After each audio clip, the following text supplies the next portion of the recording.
सम्बन्धहरू पनि एउटा मसीले लेखेको कपीमा लेखेको अक्षरहरू जस्ताहरू हुन्। जति धेरै हामीले गल्ती गर्छौं त्यति नै धेरै छोटिँदै र मेटिँदै घट्दै जान्छन्।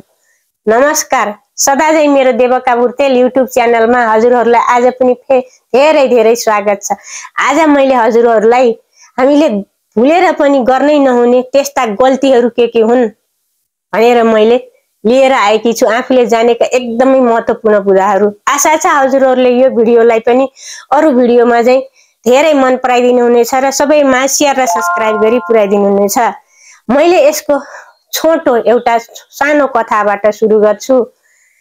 एउटा सानो गाउँमा रामे र श्यामे भन्ने साना अथवा उसको 14-15 वर्षका उमेरका विद्यार्थीहरू थिए। रामेको घरमा उसका बुवा आमाले उसलाई जहिले पनि गाली गर्ने गर्थे भने श्यामेको घरमा उसका बुवा आमाले उसलाई आदर, सम्मान, माया र एकदमै मिठो बोलेर हुर्काइरहेका हुन्थे, जसले गर्दा श्यामको घरमा एकदमै जसले माया पार्छ त्यसले के हुन्छ, बच्चा फुर्किँदै जान्छ। तर पछि त्यसको नतिजा के हुन्छ मैले लास्टमा भन्नेछु। तर यहाँ पहिला रामेको नतिजा के भयो भने उसका बाआमाले जहिले पनि ऊ 14, 15, 16, 17 बढ्दै जान्छ, उसले स्कुलमा नि राम्रो गर्दैन, परिवारमा नि राम्रो छैन। जहिले पनि उसका बाआमाले यसले यत्रो ठुलो भइसक्यो, गर्न पर्ने काम गर्दैन, खाली गल्ती मात्रै गर्छ। हरेक काममा जहिले पनि एउटा न एउटा कुरा बीचमा गल्ती नदेखाइकन बोल्दै नबोल्ने बाआमा नै त्यस्ता थिए भने श्यामेको थिएनन्। त्यसमा चाहिँ उसलाई श्यामेको उसको आफ्ना दुईटा साथीभाइ ऊ त्यति राम्रो छ, उसका बाआमा त्यस्ता छन्, तर मेरो घरमा किन यस्तो छ, म नै यस्तो हो कि के होला भनेर एक दिन नेपाली पढाउने गुरुलाई उसले सोध्न आँट गरेछ र म स्कुलमा नि राम्रो छैन, के होला कसो होला, मलाई घरमा पनि बुवा आमाले तैँले गर्न पर्ने काम गर्दैनस् रामे, किन यस्तो गर्छस् भनेर भन्नुहुन्छ। गुरु मलाई यो भनिदिनु न, हामीले भुलेर पनि यो छोड्न पर्ने, गर्नै नहुने गल्ती के रहेछन्, मलाई आज यो जान्न मन छ र म पनि त्यो जानेर अगाडि बढ्न मन छ भनेछ। गुरुले ल आऊ तिमीले यत्रो प्रश्न उठाएर साहस गर्यौ, म आज तिमीलाई सबै यसको कुरा बताइदिन्छु भनेर गुरुले बिस्तारै रामेलाई, रामु तिमीले जहिले पनि तिमीले गर्नै नहुने गल्ती के हो भने तिमीले पल्लो घरको श्यामेसित के गर्छौ, आफूलाई अरूको अगाडि जहिले पनि गर्न नहुने एउटा सुरुको गल्ती हामीले के हो भने अरूको अगाडि जहिले पनि आफ्नो साथीभाइ छरछिमेकीको कुरा नकाट्नु। तिमीले पल्लो घरको श्यामेको उसले किन राम्रो गरे भने आफ्नो मम्मीकोमा गाउँमा अरू तिम्रा कुच्चा खेल्न बल खेल्न जानेसित पनि कुरा गर्छौ नि सामान्यतया, त्यसले गर्दा उसलाई भित्रभित्रै रिस भएको हुन्छ। तिमीले घरमा पनि आएर राम्रो कुरा गर्ने गर, पछाडि कुरा नगर, मलाई गुरुले यस्तो भन्नुभएको छ। अथवा हामी कुनै पनि वयस्क भर्खरको जुनसुकै व्यक्तिले पनि यदि कुनै पनि मान्छेको कुरा गर्नु छ भने फेस टु फेस अगाडि आएर कुरा गर्नुपर्छ, पछाडि कुरा काट्नु भनेको आफैलाई नै सिद्ध्याउनु हो। उसले पनि आफूले नजानेर ऊ पुरा परिपक्व नभएको भएर रामेले जहिले पनि बीचबीचमा एउटा साथीको कुरा अर्को साथीको कुरा अर्कोमा लैजाँदो रहेछ। त्यसले गर्दा ऊ जहिले पनि आफ्नो नजानिदो गल्ती गरिरहेको हुँदो रहेछ। गुरुले अबदेखिबाट तिमीले यसरी एक अर्काको कुरा नहिनाल्ने गर, तिमीलाई केही पनि भन्न मन छ भने साथीको अगाडि प्रष्ट भन भनेर भन्न सिकाउनु भयो। अनि अर्को रह्यो, तिमी अरू भन्दा कुनै हालतमा पनि बढी छैनौ राम, तिमी पनि अरू जस्तै बराबरी हौ। तिमीले जहिले पनि उमेरको हिसाबले श्यामे भन्दा म ठुलो छु अथवा फलानो साथी भन्दा म ठुलो छु भनेर जहिले पनि आफूलाई अरू भन्दा ठुलो देख्ने, बुवा आमालाई पनि तिमीहरूले पढेका छैनौ, हलो जोत्न जान्छौ, मैले 2 क्लास भानी पढेका छु भनेर भन्ने गर्छौ। आजदेखि तिमीले सबै मानिसहरू, सबै साथीभाइहरू, बुवा आमाहरू त झन् ठुलो हुनुहुन्छ, तिम्रा साथीभाइ तिमी जस्तै हुन्, तिमी पनि उनीहरू जस्तै हौ। सबैलाई तिम्रा यी आँखाले धनी गरिब सानो ठुलो पढे लेखेको केही पनि नभनिकन बराबरी हेर्न सिक्यौ भने हेर रामु तिम्रो एकदमै राम्रो हुन्छ। तिमीले गरेको महा गल्ती भनेको तिमीले अरूलाई सानो देख्नु हो। त्यही भएर तिमीले आजदेखिबाट यस्तो गल्ती नगर भनेर गुरुले राम्ररी सम्झाउनु भयो। त्यस्तै गरी अर्को रह्यो आत्मरतिमा रमाउनु। बिस्तारै बिस्तारै मैले अघिको कथा भन्छु, बिस्तारै बिस्तारै पल्लो घरको श्यामुको स्कुलमा नराम्रो हुन लाग्यो। गुरुको बाणीले गुरुको अनुसार हिँड्दा यो रामुको राम्रो हुँदै गयो। अनि अङ्क परीक्षामा रामुको अलि धेरै आउँदा ऊ चाहिँ मजाले श्यामको नराम्रो आयो। पोरपरा राम्रो हुन्थ्यो, ऊ खुब मलाई गर्थ्यो। अहिले त मेरो राम्रो भयो बल्ल खाइस भनेर भित्रभित्र खुसीमा के उसको कुच्चिङ खाइ भन्दो रहेछ। आफू चाहिँ एकदम आत्मरति, आत्ममुग्धता, यसलाई आत्मरति भन्छन् कि आफू भित्रै रमाउने, आफ्नो खुसीमा मात्रै रमाउनु, अरू कसैको पनि खुसी चाहिँ देख्नै नसक्ने। आफू भित्रभित्र अरूले राम्रो भन्देउन केही थाहा छैन, आफू मात्रै म पाइ हुने के। अरूले तपाईँ भनु नभनु न, आफै म पाइ भन्ने हाम्रो भनाइ छ नि एउटा, त्यस्तै चाहिँ त्यो कुविचार त्यो एउटा महान मान्छेको गल्ती हो। त्यस्तो कुविचारले मानिस कहिल्यै पनि अगाडि बढ्दैन। आजैदेखि तिमीले यो कुरा छोड्नु पर्छ राम भने र गुरुले राम्रोसित सम्झाउनु भयो। त्यस्तै गरी आफ्नो कमजोरी वा गल्ती अरूमाथि थोपर्ने। म यही उदाहरण दिएर भन्छु, रामुले स्कुलमा बेन्च फाट्दो रहेछ, फुटबल खेल्दाखेरि साथीहरूसित जहिले पनि प्यार्दो रहेछ। अलिकति उमेरले ठुलो भएको होला, सानोलाई निमट नामट पर्दो रहेछ। अनि त्यहाँबाट घाउ चोट लागेर साथीहरू रुँदाखेरि उसले जहिले पनि पहिला सट्टै भागेर हिँड्दो रहेछ र मैले होइन त्यसले हो भनेर लगाइदिएर बिना काममा सरले अर्को साथीलाई टुट्नु हुँदो रहेछ। हेर यस्तो हजुर हामी जसले गरे पनि आफ्नो गल्ती आफूले नै मैले गरेको भनेर जसले भन्न सक्छ त्यो नै एउटा मान्छेको के हो, सही पहिचान हो। गल्ती जसले आफ्नो भन्न सक्दैन त्यो कहिल्यै पनि साँचो मान्छे नै हुँदैन। गुरुले भन्नुभयो कि तिमीले जहिले पनि तिम्रो साथीलाई पिटाइ खुवाउँछौ, तिमीले जहिले पनि कुरा लुकाएर आफ्नो गल्ती जति अरूलाई थुपार्छौ, त्यही भएर तिमीले गरेको महा ठुलो गल्ती भनेको यही हो राम। आजदेखिबाट तिमीले यो सुधार भन्नुभयो। अनि यस्तै गरी जहिले पनि तिमी कहिले पनि नकारात्मक नभऊ।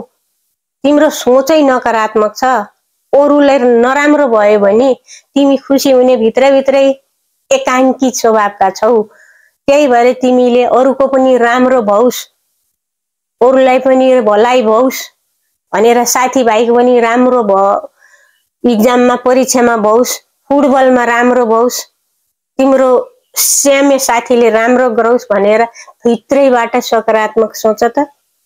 कति राम्रो हुन्छ, उसले पनि कति माया गर्छ, अरू साथीहरू पनि सबै ग्रुपमा खेल्छन्, तिमी मात्रै एक्लै बस्छौ नि एकाङ्की आत्मरतिमा रमाउने भएर। त्यहाँ तिमीले सबैलाई आफ्नो दिमाग सकारात्मक सोच राखेर सबैसित घुलमिल हुन सिक्नु पर्छ। यो नकारात्मक सोच नै तिम्रो सबभन्दा ठुलो गल्ती हो। यसलाई तिमीले आजैदेखि निमित्तान्न पार्न पर्छ र तिमी अगाडि बढ्नु पर्छ राम भनेर भनिदिनु भयो। अघि नै भनिसके मैले अरूको प्रगतिमा डाहा गर्ने। यो रामु भन्ने कस्तो विद्यार्थी रहेछ, घरको पनि कस्तो रहेछ भने घरमा अरू दिदी बहिनीहरू दाजुभाइ भन्दा उसलाई खाली कसैले केही गरौँ, आमाले एउटा कपडा किनिदिनु भयो, एउटा बिस्कुट ल्याइदिनु भयो, त बुवाले एउटा बाहिरबाट आउँदाखेरि जुत्ता कपडा केही ल्याइदिनु भयो, अरूको फाट्या थियो उसको फाट्या थिएन, तर उसलाई रिस भइसक्यो। स्कुलमा कसैले श्याम अथवा कसैले एउटा ज्यामिति बक्स किने, नयाँ केही किताब किने, उसलाई जलन हुने हो। यो अरूको प्रगतिमा डाहा गर्ने, ऊ जहिले पनि त्यसै त राम्रो गर्नै सक्दैन। त्यसमाथि रामे श्यामे फलानु जसले सुके हाम्रो पनि के हामी यस्तो अहिलेको छ समय, अरूको प्रगतिमा हामी खुसी हुनै सक्दैनौँ, अरूलाई धन्यवाद दिन, आफूले आफ्नो गल्ती स्वीकार गर्नै सक्दैनौँ।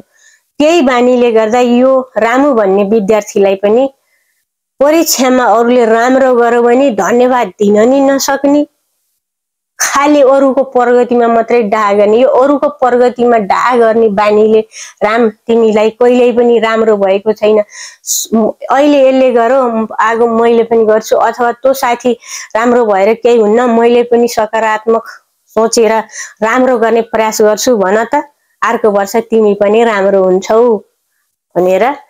तिम्रो यो अरूलाई अरूको प्रगतिमा डाहा गर्ने बानी नै सबभन्दा नराम्रो हो, यसलाई सोच्याउनु पर्छ राम भनेर गुरुले राम्ररी सम्झाइदिनु भयो। अर्को रह्यो ढाकछोप गर्ने, आफूलाई यताडा उताडा चिपाइचला हो, छिपकली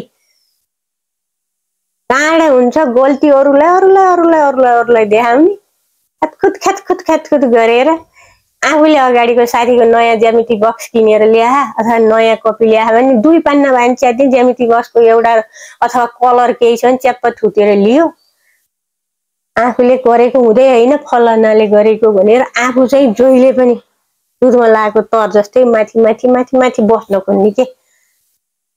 राम तिम्रो यो आफूलाई ढाकछोप गरेर बचाउ गर्नुपर्ने बानी हामी सबै गुरुहरूले चिनेका छौँ।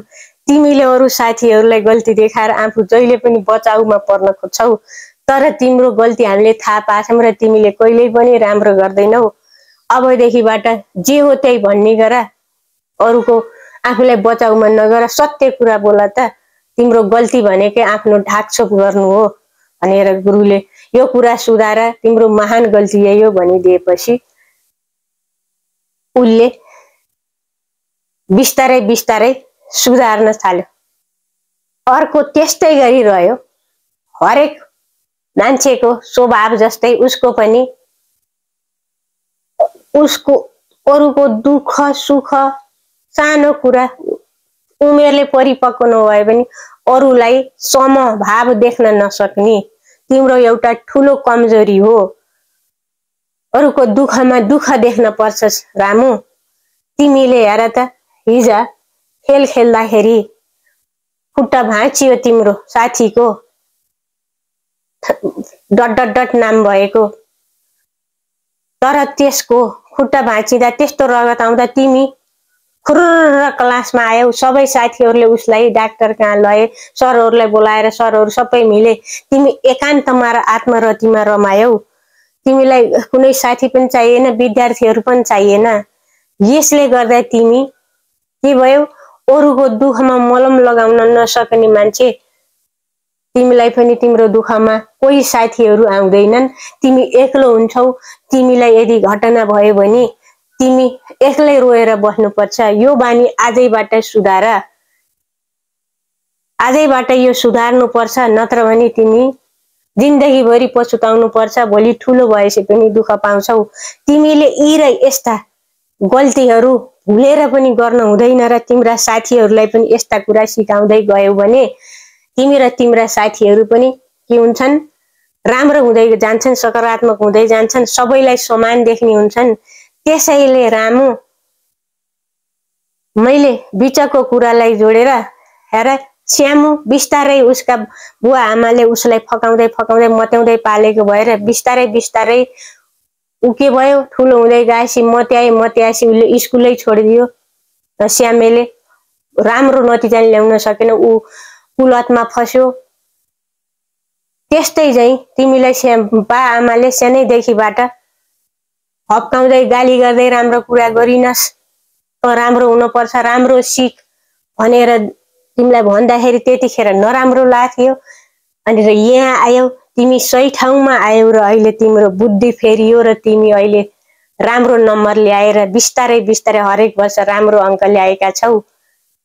तिमीलाई यो यस्ता गल्ती सुधारेको कारणले गर्दाखेरि तिमी हरेक वर्ष आफ्नो नतिजा, आफ्नो गाउँ छिमेक, आफ्नो घरमा अहिले फलानाको छोरो रामु भनेपछि सबैले तिमीलाई के गर्छन्, स्याबासी र वाइवाई गर्छन्। हो। त्यही भएर यो कथाबाट हामीले के सिक्नुपर्छ भने जहिले पनि मानिस कसैको आमा बुवाको अलिअलि हेपकाई दपकाई पिटाई समाजको अलिअलि तप्कनीमा हुर्केर मात्रै मान्छे के हुन्छ ठुलो बन्छ। चुनलाई पनि ठोकेको ठोकै गरेर एउटा आकार बन्छ। मूर्तिलाई पनि कुदेको कुदै गरेपछि बल्ल मूर्ति बन्छ। त्यसैले बच्चाहरू केटाकेटीहरूलाई पनि बा आमा शिक्षकहरू समाज छरछिमेकले राम्रो कुरा सम्झाउनु पर्छ, नत्र भने बिग्रिँदै जान्छन्, गल्ती गर्दै जान्छन्। यो कथाबाट हजुरहरूले के शिक्षा सिक्नुभयो तल कमेन्टमा गएर लेख्न नभुल्नु होला। र हजुरहरूले मेरो भिडियो अन्त्यसम्म हेरिदिनु भएकोमा हजुरहरूलाई धेरै धन्यवाद। नमस्कार।